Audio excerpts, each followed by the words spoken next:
Confiez-nous votre image et laissez-nous la transformer en une identité forte grâce à un accompagnement sur mesure et un suivi personnalisé. De la communication institutionnelle au marketing politique et commercial, Eshima vous apporte des solutions grâce à une parfaite connaissance des outils de l'information et de la communication. Contact 085 113 44 44 085 113 44 44. Eshima Magazine, un nouveau standard d'information.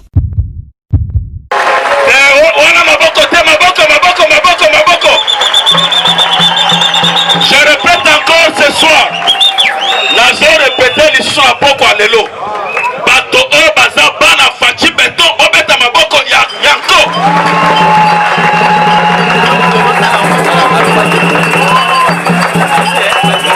Tokoloba Ebele na Boko Alelo te. Tolobi Boye. Pouvoir ya biso ya Fachi Beton, Otozo Benga Fachi Beton, béton, aigle. Bigrouche, toi tu es trop petit. L'aigle c'est la grandeur. UDPS viva. UDPS viva. Pouvoir à Fachi Beton et ça pouvoir et où t'es pas en Zambé. Et comme Fachi Beton c'est un élu de Dieu, Moto 11 ans va passer pouvoir naïe, Fachi Beton a la mission Moko. UDPS viva. Depuis le 23 juin 2019, parce que pouvoir à Fachi Beton aigle et où t'es pas en Zambé, le 23 juin 2019, Fachi Beton Azui Mboka Congo a Bessango na Maboko Anza ya Zambé. Ce qui est vrai, celui qui marche avec Dieu n'a jamais échoué. Zamba Pessi, Fachi Beton aigle sagesse. Sagesse Oezali, sagesse Salomon. Et dans la politique c'est un jeu de dames. Il ne passe viva. Il ne passe viva. Vive un peu, il y a bien. Il ne passe viva. Fatibé. Quand on a apprécié Fatibé Béton, pouvoir apprécier sagesse à Salomon. La politique c'est un jeu de dames, dit Machiavel. Il ne passe viva. Les lots bandits, ma concertation, bandeko na biso, ma komikole. Ma komiko. Voyez très bien que, à l'époque, consultation. À l'époque, ce qui est vrai, Kabila Yepe a débauché qui? Kabila a débauché professeur Bochab. Kabila a débauché à l'époque Emmanuel Chadar Azarki fédéral à UDPS. Kabila a débauché qui fait Obé Minago parce que Obé Minago a qui parlementaire de Bouya m'a tété. Et puis en politique, ceux qui ont utilisé scénario O, ils ont utilisé scénario Wana. Pourquoi ils ont pas le peut débauché? Ils ont utilisé scénario Wana. Il dépasse vivant. Il dépasse vivant. Qui tue par l'épée, périra par l'épée. Kabila Kanambe Hippolyte, de son vrai nom Kazembere, Azali Koba. La fin du règne du FCC est comme la Souka. Maboko pour la président, Maboko Bakati. UDPS viva. Vraiment, ton côté le Mapo na hymne est parti. Oya lati ekoti akoyeba na kolongola pona respect. Moniere esengele tika les ali coutumes. Union pour la démocratie. 2. Union pour la démocratie et les progrès sociaux. Notre parti du peuple, parti de la majorité. Union pour la démocratie et les progrès sociaux. Notre parti du peuple, parti de la majorité. UDPS, UDPS,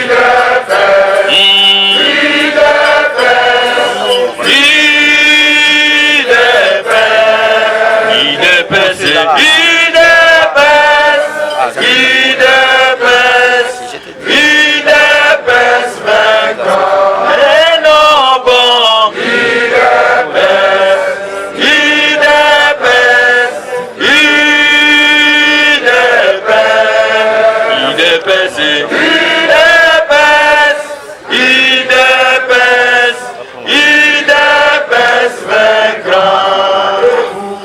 Combattants de l'UDPS, luttons pour la démocratie, la liberté et le pouvoir, sont l'émanation du peuple. Debout combattants de l'UDPS, luttons pour la démocratie, la liberté. Qui sont l'émanation du peuple. UDPS, UDPS, UDPS, UDPS,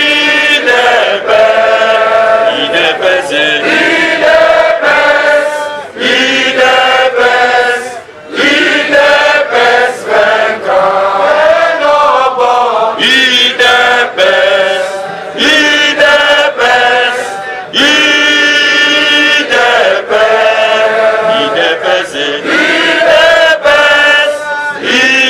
UDPS, UDPS, vaincra. UDPS.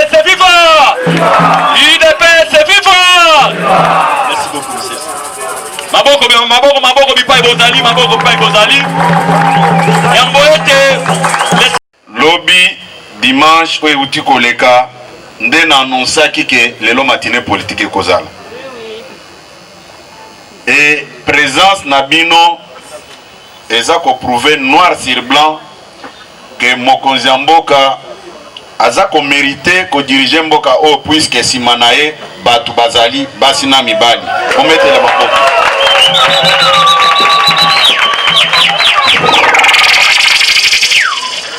Yango avant to banda kosolola na biso apoko lelo na ko remercier bino sincèrement et puis na kosenga bino bomi betale lisusu maboko makasi na oyo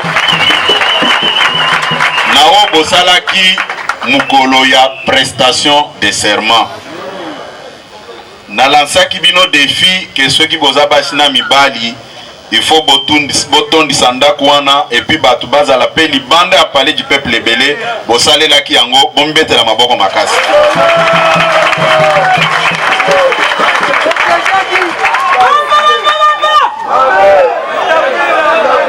Nakanisi mokonzi ya mboka mwana mboka Félix Tshisekedi conseil naza ko pesa ba oyo baza ko réfléchir comment ko jeter ba pot de banane, c'est-à-dire ko compliquer musala nae, il faut battre la sima bazonga batu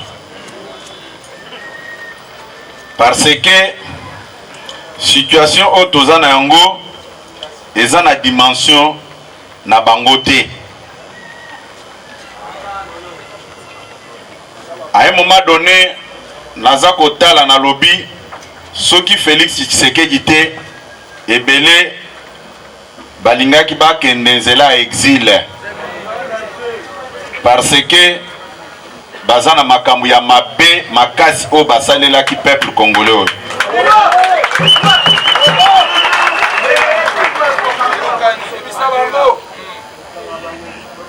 Naza koyebisa bino boye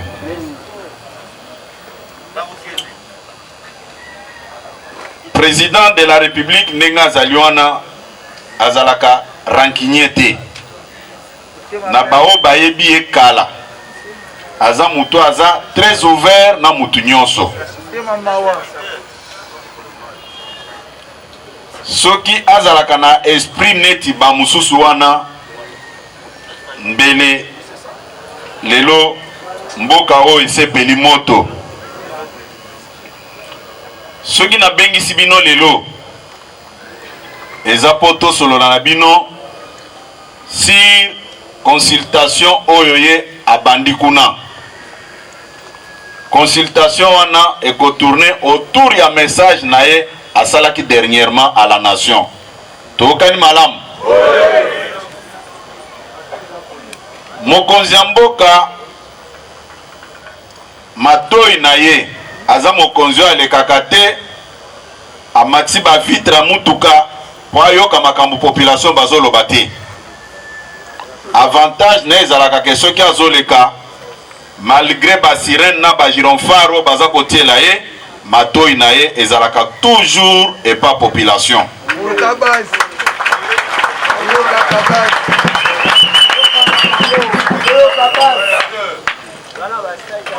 C'est ce qui différencie notre chef na batu mususu.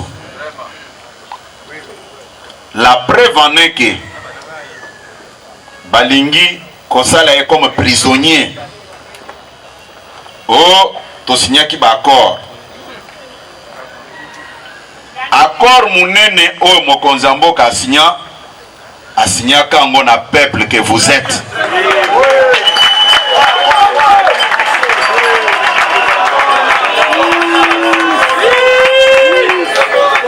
IDPS viva! IDPS viva! Na ba message na nyonso abosanaka koloba te ke peuple d'abord. Contrat munene, accord munene ya asala na population ndenge oboza ko représenter angwawa. Jamais mutu akomema na nzela mabe sous prétexte d'un accord politique quelconque. Soki mokonzi ya mboka a initié ba consultation alobi azana kati ya ba institution na batu, mais il faut ayoka pe bao bazana ba institution te baza pe kokanisa nini. Cela veut dire quoi? Mutu ata moko aganyaki concours te ponde aza place azali. Peuple aza koloba. En 2023, président de la République a kokende kosenga mandat mususu te liboso ya corps politique, non. A kokende et pas souverain primaire. Nde a ko rendre compte yango abandi ba consultation lelo. Après ba consultation wana a kozonge la bino lisusu pour à la restitution ya makambo nyonso bakoyebisa ekuna. C'est à partir de là à lever ba nouvelles options par rapport à l'avenir ya mboka oyo. Mutu akosabino te que non, mokonzi ya mboka aza signé par un accord politique quelconque. Accord munene o eza kolie ye eza o asala na bino. Les gens doivent comprendre ça, un point, un trait. IDPS viva! Viva! IDPS viva! Viva! Ces derniers temps, nayoki batu ebele baza koleka na ba media pona kolobete mokonzi ya mboka asinyaka ba accord a respectaka ngote. Naza koloba boye. Ba utilizaki presse ngape naza ko utiliser presse yango.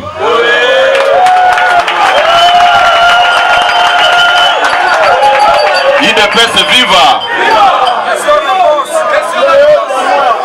Ezate ke ndenge naza boye natikala kozala complexé devant n'importe quelle question ya presse te. Natikala kozala complexé te. IDPS viva! Balobi makambu ya accord de Genève. Tozonge la place wana. Mwana mboka Félix Tshisekedi azalaki électron libre te. Congrès ya IDPS nde pesaki e mandat que yo kozala candidat président de la République. De la même manière que ndenge congrès pesaki e mandat.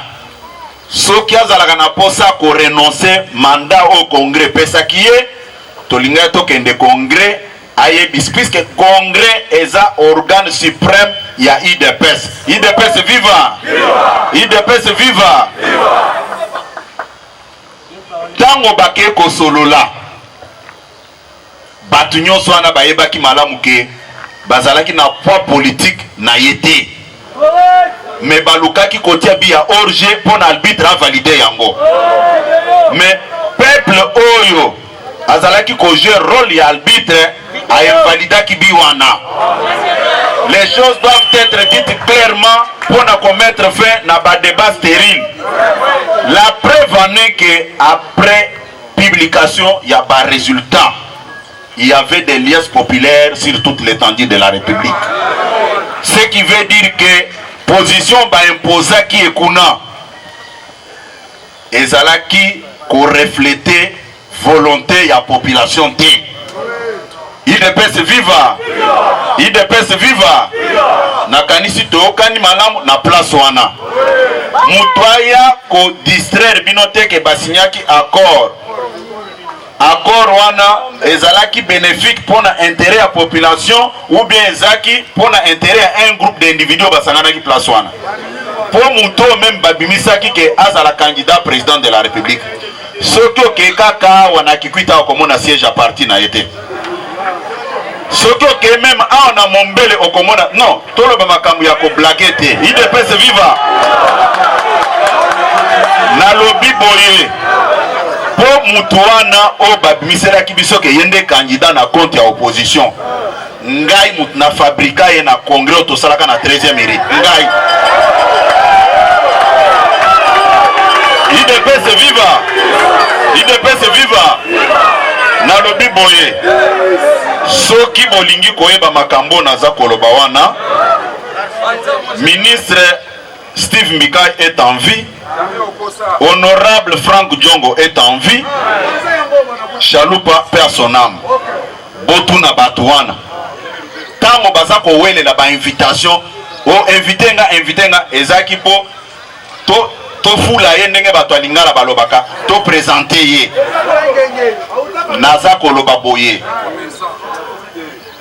tango soki ayaka na congrès na biso o tosalaka na 2010 te alingaki pe koyebana te et puis mandat na ye ya liboso azwaka ngo na image ya Tshisekedi.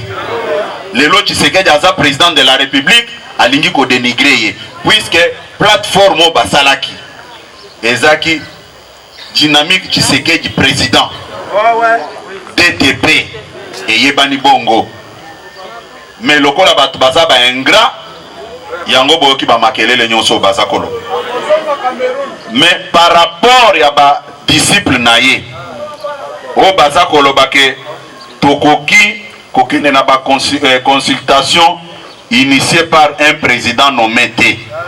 Je profite de l'occasion pour nous répondre bango boy. IDPS viva! IDPS viva! Dans la vie, au koki kolokota mbongo. Mais dignité balokota kangote. Ba disciple naye bakene nanu ko résoudre problème na Mike Mukeba ya mbongo. Bakende ko résoudre problème na André Kimbuta. Comme ça baya to sola makambo politique. IDPS viva! IDPS viva! Je pense naza koloba boye toyoka na malamu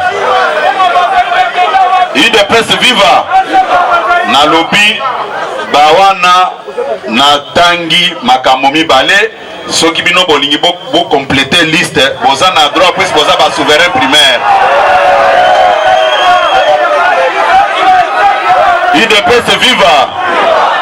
IDPS viva! Biso tosalaka makambo na kobomba na te. Ba consultation o mokonzi mboka alobi yango pona bien-être ya population na ye. L'unique garant ya bon fonctionnement ya ba institution kombo na ye Félix Tshisekedi. Bobetele maboko makasi. Biso na niveau ya IDPS toza na temps ya ko perdre te na bato yo baza kotanga na makambo etali détournement ya mbongo toza na temps wana te bakende kosolola na côté na bango na ba honorable Mukebai na ba André Kimbuta yango le sénateur Basil Sananu makambo ya mbongo kumsa to ya kosolola awa IDPS viva IDPS viva naza koloba boye accord baza kolobela balobi ke ba respectaki accord de Genève te na uti ko démontrer bino ke soki mwana mboka Félix Tshisekedi azaki président IDPS azwelaki mandat na quelque part c'est à travers le congrès tokani malam à partir ya principe wana ba makambo nyonso wezalaki ko remettre en cause résolution ya congrès tolingaki tolobela ngona yango yepe atosaki volonté ya souverain primaire na résolution ya congrès. C'est un démocrate tout fait bobetele maboko IDPS viva IDPS viva pona ba o baza koloba ke musala na bango ba respectaka ba accord te non ce qui accord eza kokenda contre courant na volonté ya souverain primaire to mona importance nango te ba mususu ba lobby ba respecter accord de Nairobi te ce qui omoni mutu quel que soit son niveau intellectuel aza koloba biloko wana en tout cas il doit consulter les médecins IDPS viva IDPS viva pona nini na lobby ke soki oki mutu azoloba ke to respecter accord ya Nairobi te a consulter ba médecin ce n'est pas pour rien nazoloba ngo pona ko sexa bino te accord ya Nairobi elobaki boye bino IDPS boko présenter candidat président de la République bande ko ya INC bakozwa primature mais stoyebi procédure oyo balobi na kati ya constitution pour avoir la primature. Ce n'est pas par une baguette magique puisque nous avons signé un document que cela doit se formaliser automatiquement.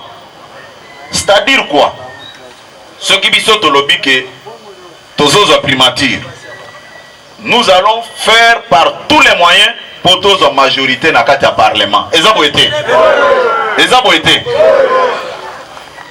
D'abord le débat là est engagé pas même par les gens de l'INC. Bato ba monaki bisolit ba yuma na bango ba komi koloba ono puisque nos amis de l'INC sont avec nous tous les jours. Réalité politique ezaki liboso ba monaki yango. Nulle part dans cet accord il était prévu que le président national de l'INC à cause le directeur de cabinet il y a président de la République.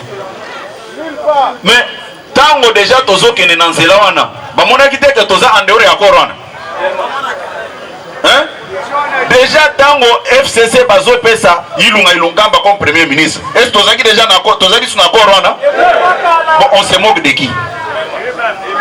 IDPS viva. IDPS viva. Non, oyebi ezate que po lelo tongo midi pourquoi ozana ba média nyonso ozolo ba français, c'est là qui fait de vous un homme intelligent, bien un homme sage. Non. Ce que est en France au coup tabano à 3 ans on a balova peine en français. Vous avez la complexité que ce qui moutozor ba en français kazana mayele non, méfiez-vous. Oye ba ke mutoza na mayele landa niveau ya raisonnement na ye. IDPS viva. IDPS viva. Lelo ndenge tozolo baboy ba japonais balobaka na français te mais technologie na bango ezo sala record monde mobimba bami to ba japonais ndeza partout koko kende na mboka moko te omoni mutu ba japonais te ndeza ko dominer marché Yabamituka, marché automobile est dominé par les Japonais. IDPS viva. Nde yango naza koloba boy.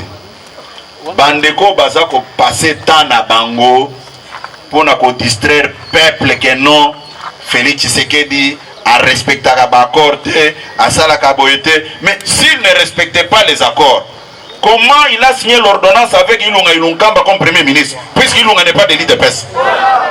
Mais Ilunga, l'ordonnance Noma Ilunga dit clairement qu'il est le produit d'un accord politique.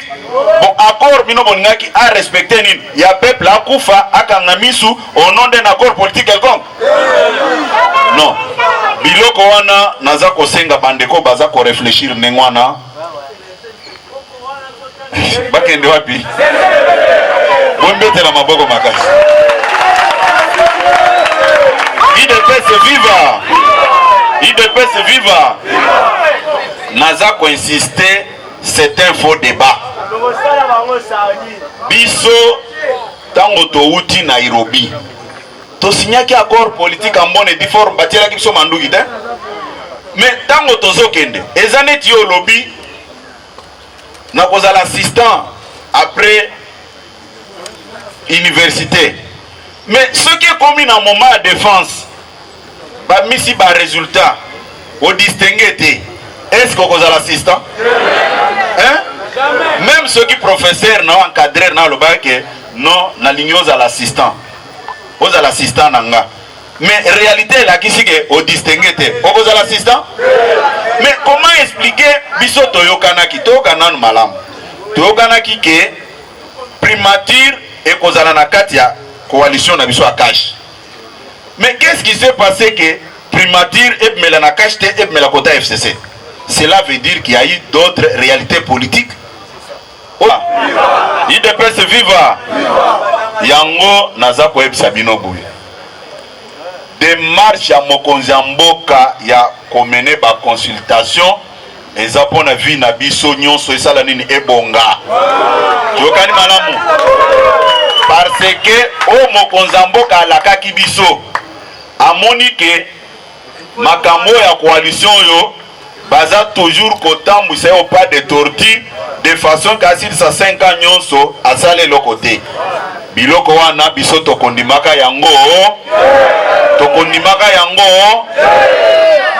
IDPS viva.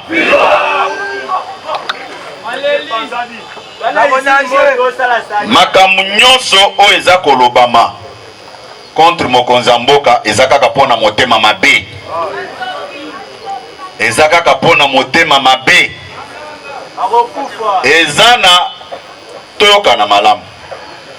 Naza ko insister na ba makambo balobi o accord. Na uti ko laksa bino ke na Nairobi tokana ki ke biso cash nde tokozana na primature. Mais pour avoir la primature, il y a toute une procédure. Mais ce qui est plus grave est que bato bazolo ba makamwana baza kokota na ba petit détail wana te. Bazo mona neti e koma ki neti mwa gâteau moko boyo komi kaka ba pesi okay. Mais ils n'ont jamais expliqué à l'opinion comment Ilunga Ilunkamba a commis premier ministre. La réponse est simple, puisque bango tango tokei to moni ke bango ne bazu majorité. Ce n'est pas ici bango que totambola. Tout ça la coalition na biso. Et puis ezana ba mususu baza koloba ke non, il faut président de la République bakutana na prédécesseur na ye. Eza mabete toyokana nanu. IDPS viva. Bazana ba raison na bango par rapport ya ba information bazana. Mais moi je vais vous dire certaines choses ici. Prédécesseur na ye. Tango ba collaborateur na ye baza ko manquer du respect et pas mon konzamboka. Ya bando mona ngote. IDPS viva. Yo oza papa malamu. Mwana na yo afinga ka voisin na yo tous les jours. Yo omona kamabe mwana no asala kate. Mais jour voisin no asiliki abeti mwana no fimbu. Oh non, bokoti mobulu na kati ya quartier. IDPS viva. IDPS viva. Batu baninga ko sous-estimer mokonzi ya mboka. Boka ki makelele moko eza koleka. Oh, Kabunde na Kabuya babengani bango na comité de suivi. Boka ki yangote. Baselela kango makelele belé na kati ya ba chaîne de télévision o ya bango. Et bando le capé en boucle bazo le belango. Mokonzi ya mboka basa batinda ba délégation ebelé. O biso toza mabe. Biso toza ko bloquer bonne marche ya makambo wana. Mokonzi azotala bango. C'est ça l'argument, oui. Abete loko ba ordonnance ya ba juge. Mibale bajabu mibale wana bazala nano awa totala comment vous allez vous comporter. Est-ce que Kabouya na Kabunde nde ba bloquer ba ordonnance? Hein? La vérité est têtue. Exact. Et belé et comme kaka. On les a mis de côté. On les a mis de côté. Na zotala ba mnazo seka na lobby. Et bandé ko le kambu clair. Mais bazwa lisusu ba image wana batia. Tango biloko yango ebebi nango Kabouya na Kabunde bazaki na kati. Balimba pakola biso busoto mokonza lobi tete. Na lingi bana nangami balote. Okendo kufa bino moko na libulu na bino. Ils sont restés là-bas sans se mettre d'accord même sur un seul point. IDPS viva. IDPS viva. Bango wana esimbité. Comment biso toza na coalition bozwa décision munene ya ko destituer un acteur important na kati ya nini wana. O bato ebele batala kaka la personne de Jean-Marc. Mais c'est le président de l'IDPS qu'on avait destitué dans cette affaire. Hein? Na lobby président ya IDPS ndeba humiliaki, c'est-à-dire bino nyonso ndenge bozali aw. Bozala ki humilié bino bokondi mabuso bana. Bokondi mabiloko wana. Na lobby ces jours-là. Na lobby mukolo wana. Bazwaki décision ya ko humilier IDPS. Puisque Moutouazalaki Wanazaki président ya IDPS. Ne ba humiliaki IDPS. Ceux qui ba humilier IDPS, c'est-à-dire c'est le chef de l'État au ba humiliaki. Est-ce que Toyokana, oyebi, ezana ba secret musifo ko yebisa binon.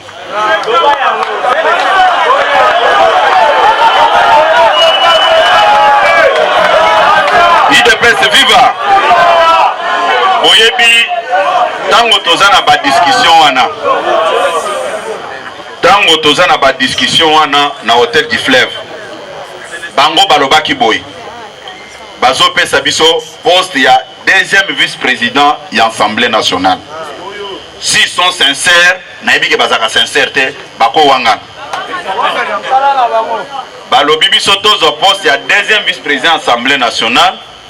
Comme ça, présidence, première vice-présidence, bango ba gérant. Biso to ebisi bango boy. Toza na kati ya coalition. D'abord, poids politique na biso IDPS. Tozo mérité traitement wanate. Boti kabiso tozo poste ya premier vice-président et Assemblée nationale. Ezaki poste kombo nango Jean-Marc Kabunde te. C'est-à-dire IDPS azui na kati ya coalition poste ya premier vice-président. Mais s'il faut décider, est-ce que balinga ko décider ndenge ba décider ki wana? Na lobby bango nyonso tous les décideurs ya eloko na bango wana. Tozaki na bango na téléphone, baza koko sanga. C'est pourquoi na lobaka ke baza sérieuxté et puis baza sincérité. IDPS viva. Ne yango naza ko ebisa ba membre IDPS nyonso bazali aw. Na bao bakanisaki ke basali malamu. Bayeba ke mukolo wana bafinga kinde IDPS. IDPS ezalaki représenté par l'honorable Jean-Marc Kabunde. Les choses doivent être dites clairement de cette manière-là pour éviter la confusion. Batu ba violer accord ezande bango.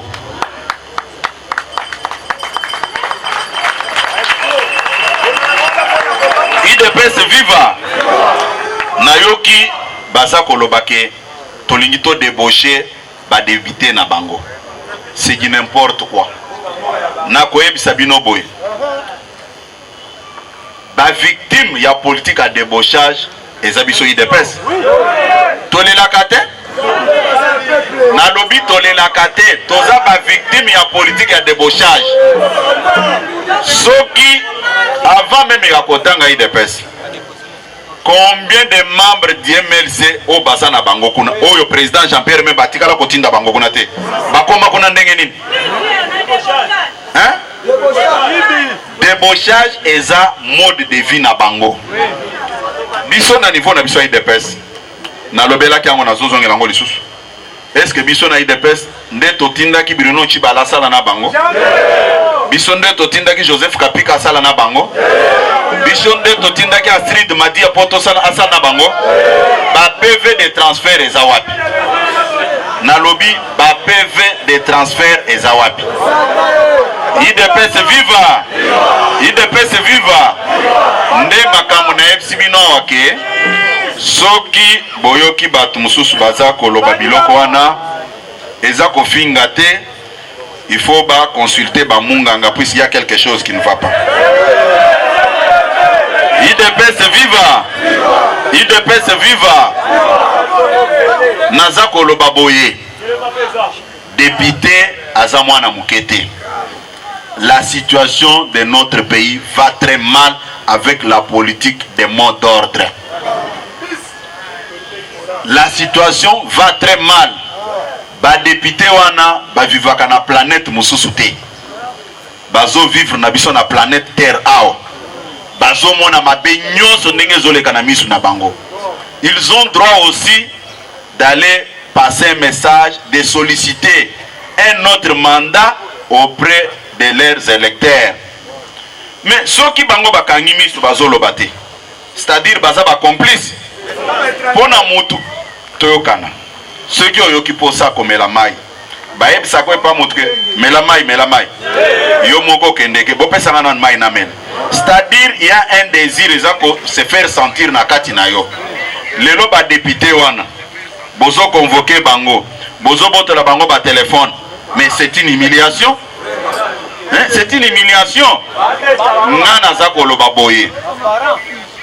Député aza responsable. Aebi ko discerner mabe na malamu.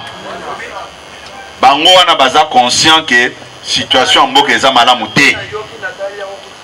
Soki député akei kokutana na mokonza mboka asali infraction na niveau nini?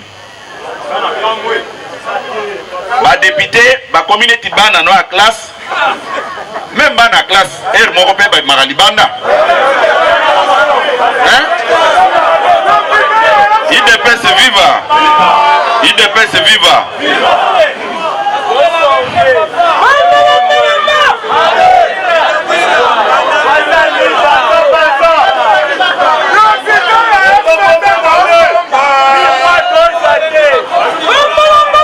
IDPS viva! IDPS viva! Ndenge biso tozali awa. Biso comme famille politique ya chef de l'État. Parti Oyo ezalaka na peuple simanaye. Toza ko soutenir à 100% la consultation initiée par le chef de l'État. Kotombola maboko likolo.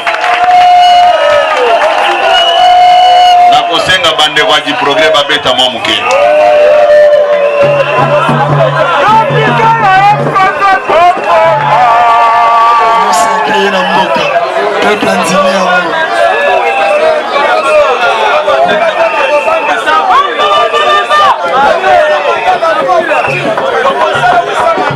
Oh, il y a sacré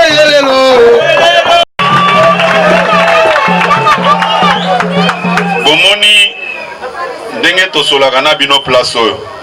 Situation en mboka oyo mutu amayele akoki ko réfléchir te pona ko bonisa mokonza mboka. Ceux qui balingi koyeba ba réalité mususu ba se renseigner pa na biso. Bato yo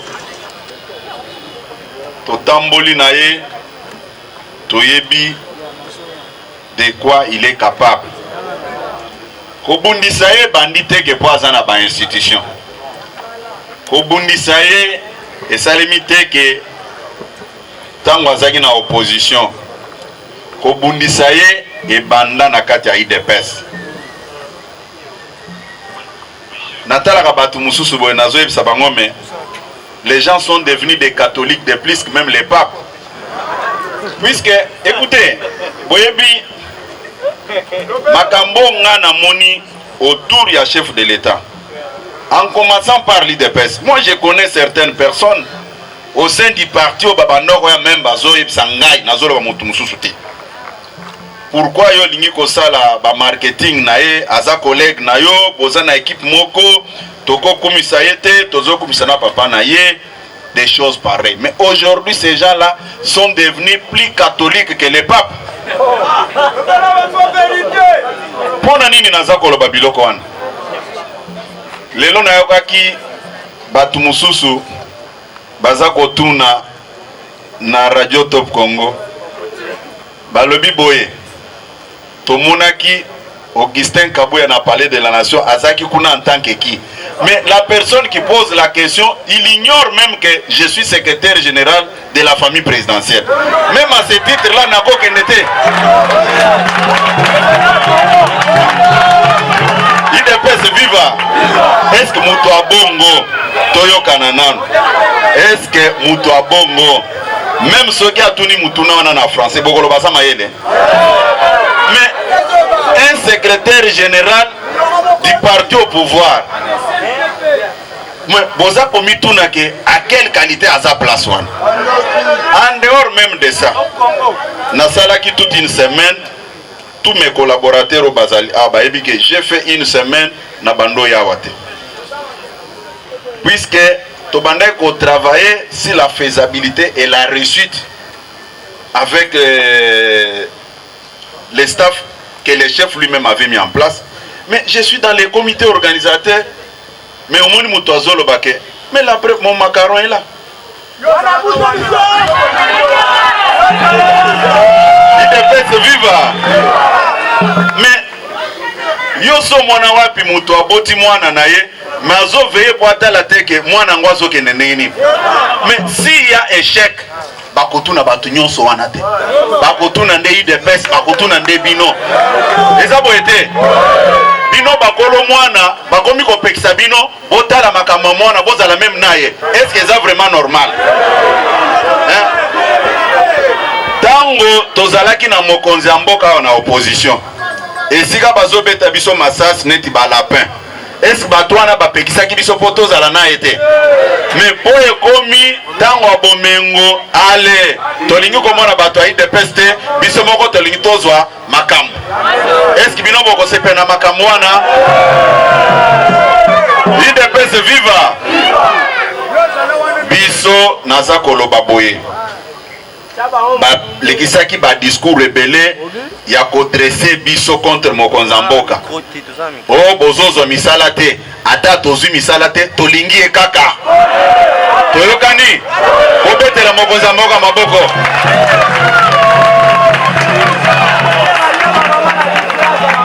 Discours oyo, oh, nous sommes un parti au pouvoir. Oui, nous sommes un parti au pouvoir, mais pas pour confondre la caisse de l'État et nos poches.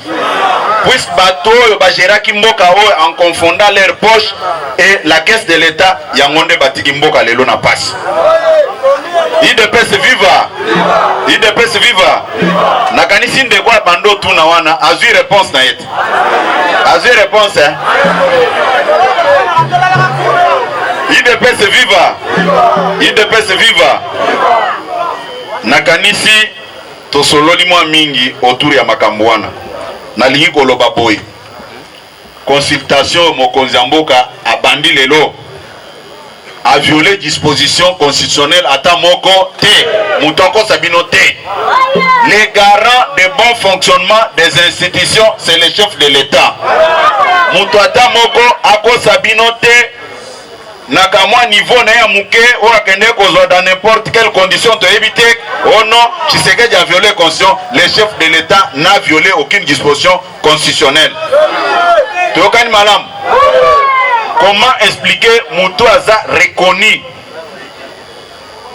na kati ya constitution ke yende garant ya bon fonctionnement ya ba institution, garant de la nation, ba biloko nyonso na botanga kango boye bien. Mais boza ko empêcher ye ke asolola na batu te aye bandenge ni makambo ezokende te. Est-ce que boza sérieux? Hein? Bino soki oyoki mutu aza koyebisa ke biso toza kobatela la constitution tuna yeke ba violer constitution na disposition nini? Toyokani malamu? Toyokani malamu? Batu oyo ndenge na yebisi bino mokonzi mboka abandi ba consultation na elelo, objectif poursuivi eza pona bino na biso vi na biso esala nini yango tokobetela mokonzi mboka maboko makasi ndenge bokokende awa bo conscientiser peuple na biso, ba mama nyonso ya zando, ba mama o basalaka makambo nyonso na ba papa bomeka kosolona na bango. Consultation eza eloko ya mabete eza pona lobiko na biso, puisque ba accord politique elakisi limite na yango. Toyokani tango accord politique ezalaki, est-ce que vi na biso ebongaki? Siko bazopekisa mokonzi mboka azwi souci ya kobongisela biso makambo a partir ya ba consultation aza kosala ono bakosala boye te, boyoka batu wana te, boyoka bango te. Tokani malamu? Boyebi ndenge tosololi makambo wana tozokende na makambo etiko etali parti na biso na le 12 novembre oyo président na biso ya parti Jean-Marc Abound na délégation ba membre ba parti bakokende kokomemore mokolo oya base le 12 novembre na Kikwit awa, na Kikwit awa pembeni. IDPS viva, IDPS viva. Mokolo wana na lingina yo kakuna ke Kikwit ata place akoboka so ezate. Tokani malamu? Boyebi tango tosenga kabongo ndenge makambo ekomakati. Hein? Na lobi ke le 12 novembre, na lobi le 12 novembre meeting ya kafu ezawa na Kikwit pembeni awa. Okozo avion te ata oziwe wana yo na tongo zokoma wana. Tokani malamu? Oh non, billet avion eza, non na lobi awa na Kikwit eza pembeni awa. Hein? Awa le 12 mukolo ya base ekozala wana. Tokani malamu? Pona ba o ya Kinshasa awa mukolo ya base toko komemora ngo boye. Touti konome ba comité fédéraux ya sika. Tolingi totala pe capacité ya mobilisation ya ba fédéraux na biso. Président Pierre Zomba na monaki awa. Telema nanu tika ko bomba na kuna. Leka boy. Bombe tele maboko.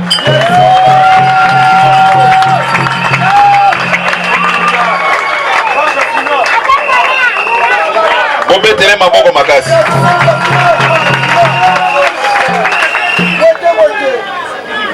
Soyez bien. Président fédéral ya Funa. Est-ce que mutu akoki ko contester na parcours politique na ye? Hein?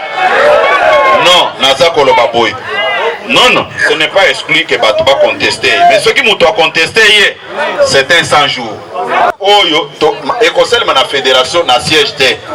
Okopona kaka place efongwama na kati ya fédération na yo po mukolo wana na kanisi ba secrétaire généraux adjoint Moussousou Otokozana Bangwana ba nationaux.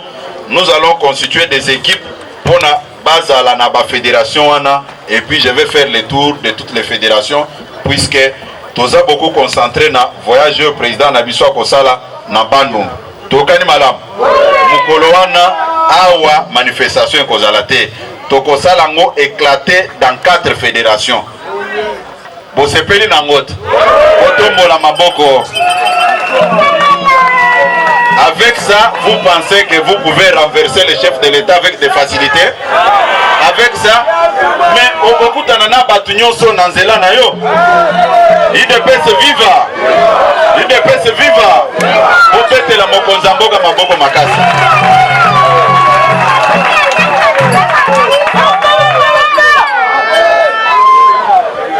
Président Pierre Kendovan. Nakanisi ndenge tozali awa IDPS viva soki oyoki likambo malamu te yaka kotuna tozali wana mpona koyanola bino tokani malamu na oyo etali consultation biso nde bakolo mwana ata baba okopesa mwana na ekombo te okotuna ye okokomata na se otuni eke kombo mwana nonani ye pe akomeli okombo mwana na ye yango toza koloba boye mokonzi ya mboka andimi kotambola na bato nyonso me bato bakanisa te ke IDPS baza kolala pongi baza koveye na makambo ezosalema te toza kolandela ngo de près. Lelo kozala na langage ya kolobake IDPS eza koki vide eza buzoba oza différente na mutu ya liboma puisque c'est avec ces mêmes personnes nde IDPS ekomi na pouvoir mais tango bakomisaki mokonzi na pouvoir po bazaki sima na ye erwana nde bazaki na mayele lelo siko ekomake bakomi batu pamba eloko wana ngana ko permettre yango ata mukolo moko tokani malamu ndenge bozali wana vous avez le devoir et l'obligation ya ko soutenir ba œuvre nyonso ya chef de l'État mutoya kokosa binote nous travaillons autour de ça soki mokonzi mboka lelo atali alobi non nzela bazome mangana ba koroyo peuple a ko se retrouver te totele manano na sala consultation asali mabe obetela mokonzi mboka maboko makasi